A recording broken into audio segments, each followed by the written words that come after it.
For years, if you wanted to ride faster than 30 miles per hour on an electric scooter or power up steep hills, you had to buy a big, heavy, dual motor electric scooter. But that era is over with the latest generation of single motor scooters. Today, I'm putting the two most powerful single motor VMAX scooters head to head to see which one fits you better. On my right, the VX2 Hub, a 55-pound all-arounder with full suspension.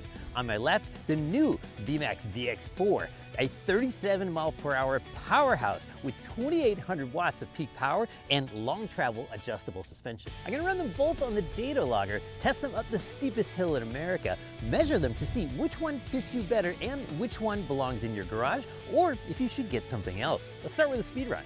I took both of these out to my favorite spot for fast, uninterrupted speed runs. We test in two directions to average out the wind. First up, the VX2 Hub. It's got a specified top speed of 34 miles per hour and pulls incredibly hard for a scooter this light. The data logger clocked the two-direction average as 34.1 miles per hour. Then I jumped on the new VMAX VX4 with 2,800 watts of peak power, hitting an actual top speed of 37.0 miles per hour. To put that in perspective, both of these scooters easily beat the Segway Max G3's tested top speed of 27.9 miles per hour, and they both beat the GT3's top speed of 31 miles per hour. And they also beat some popular, comparably priced dual motor scooters like the Apollo Go Stellar and the Apollo City Stellar. But of course, these two single motor scooters aren't as quick as the new Segway GT3 Pro at 50 miles per hour, but they're also $1,000 less expensive and a lot lighter. The other reason I might not go buy a new GT3 Pro, top speeds like that, I don't typically use them. Fastest I'm comfortable going out on the open road is about 35 miles per hour.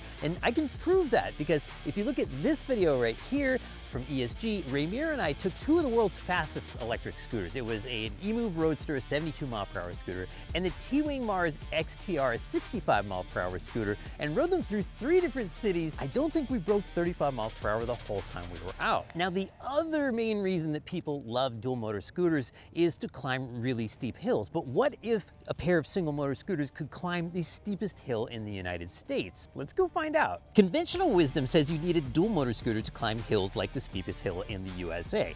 And if you tried the single motor 9bot Max G3 on this hill, you'd agree. I tried the 9bot Max G3 in boost mode from a standing start and it failed. Then I circled back and tried a running start from a block away and the Segway still wouldn't climb it. Now, to be fair, Segway's own hill climbing spec says it won't climb this hill. So what about these Swiss designed single motor scooters? Both the VX2 Hub and the VX4 easily climb this hill with no problem from a standing start. It makes sense if you think about it. VMAX scooters are designed by big Swiss riders, and Switzerland's basically made out of huge hills. This one surprised me. On the Electric Scooter Guide test hill, the new VMAX VX4 beat the fastest scooter ESG had ever tested up that hill, the legendary Segway GT1. So these two single motor electric scooters will give me all the speed that I can reasonably use, and they'll climb the steepest hill in the United States.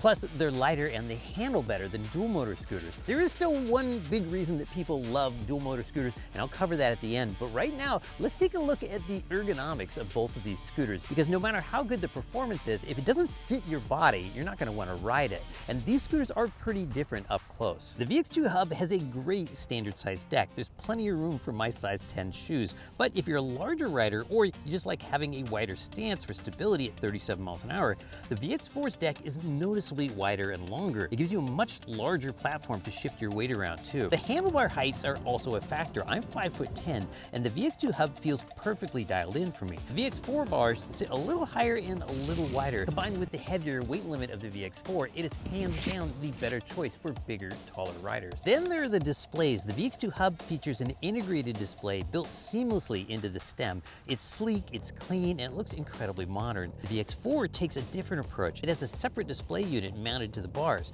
The advantage here is that it's adjustable. If you're riding in bright sunlight, you can literally tilt the screen to eliminate the glare. This is a fantastic feature for a touring scooter. As a former motorcycle road racer, I am obsessed with road feel. One of the differences with the single motor electric scooters, the front wheel is a lot lighter because there's no motor. So you've got less unsprung mass, and the front wheel has a much easier time tracking the pavement instead of skipping over big bumps the way that dual motors sometimes do. The VX2 hub has oil damping in the front and our patented elastomeric suspension out back, keeping things smooth but sporty. But the VX4 features extra long travel suspension with adjustable preload and hybrid off-road tires. So if you're going to be riding on and off-road, the VX4 is the better choice. On the other hand, some people might like the lower step up onto the deck of the VX2 hub for stop-and-go commuting. Pushing all that extra power and speed, the new VX4 got me 27.6 miles on the Electric Scooter Guide range test course. But the new VX2 hub, being a little bit lighter, actually edged it out with 29.9 miles of real-world range on the ESG course.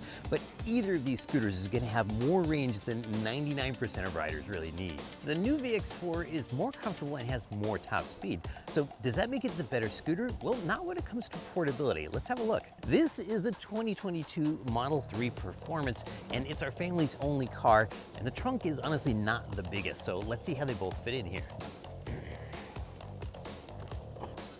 The narrower handlebars make it easier to put inside, and the shorter overall length means that the VX2 hub fits in without flopping the seats down.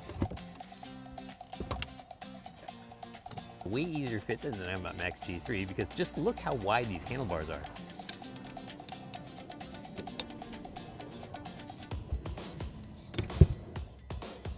You might be watching this video and thinking, Paul, 34 miles per hour is way too fast for me and I don't want to spend that much money. So if that sounds like you, we still got you covered. If you want 24 miles per hour, strong hill climbing, don't really care about suspension, check out the VX2 Pro. It'll give you everything you need and save you some cash. If you want to save some money and have a lightweight scooter, skip the cheap disposable Amazon scooters and check out the VX5 Pro. It's our entry-level scooter, but still built like a real vehicle, comes with a 2-year warranty, and it's an awesome hill climber for its size. For those of you who can just never get enough top speed, stay tuned for the new VMAX VX6 is a dual motor beast of a scooter. It uses the same motor that we use on the new VMAX VX4, but it uses 2 of them for 5,600 watts of peak power and a top speed of 50 miles an hour. Because sometimes way too much is exactly what you want. So which one should you actually buy? If you want the ultimate all-arounder, the best combination of range, portability, and speed, you get the VMAX VX2 hub. It's got the performance of a dual motor electric scooter, but still light enough to fold down and carry a flight of stairs or put in the trunk. But if you're a larger rider or just don't care about carrying your scooter upstairs and want the ultimate touring power cruiser, you get the new VMAX VX4. You get extra power, an adjustable display, and plush bottomless suspension that makes 37 miles per hour feel incredibly smooth and stable. As a rider, I can do absolutely everything I need to do with either one of these scooters. Will some people still opt for the arm-yanking acceleration of a dual motor scooter like the VX6? Some will, but for the vast majority of riders, these scooters have everything you need, plus all the excitement you could want. I put links to all of the VMAX scooters I've mentioned in this video down in this video's description and in the comments section, along with a discount code. Let me know in the comments your favorite single motor electric scooter. I'm Paul Somerville. Thanks for watching, ride safe, and don't forget to wear a helmet.